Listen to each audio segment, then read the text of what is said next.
HS last minutes preparation আমরা 4 নম্বর পর্বে এসেছি। এবিটিএ পেজ নাম্বার 239, 4 এ 1 নম্বর কোয়েশ্চেন আছে, I don't know you, change the voice. You are not known to me, এর answer you are not known to me. Next, I said to my father what is the relevance of prayer, এটাকে narration change করতে বলেছে, change into indirect speech. তাহলে I asked my father what the relevance of prayer was.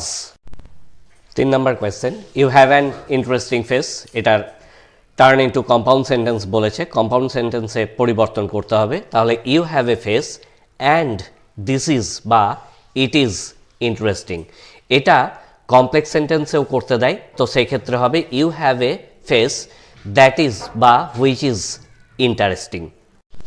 Next question, when she got to the door, she dragged the boy inside.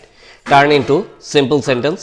তো আমরা সিম্পলে পরিবর্তন করলে এটাকে participle যোগে করব, getting to the door she dragged the boy inside. Next question, you must be disappointed, এটাকে turn into negative বলেছে, নাবাচক বাক্য করতে হবে।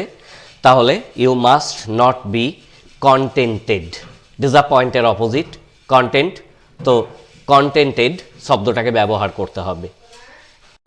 পরের question, was I bothering you when I turned that corner, তো এটাকে অ্যাসার্টিভ সেন্টেন্স করতে বলেছে। তোমরা জানো অ্যাসার্টিভের সাবজেক্ট আগে বসে, এবং এই জাতীয় প্রশ্নগুলো আগেও বলেছি, হ্যাঁবাচক থাকলে নাবাচক, নাবাচক থাকলে হ্যাঁবাচক, এইভাবে ভাইসি ভার্সা রূপান্তর করতে হবে।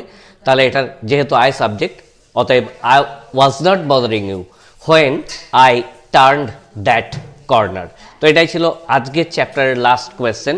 তোমরা আরও পেজ প্র্যাকটিস করো, না বুঝতে পারলে আমাকে জানাও।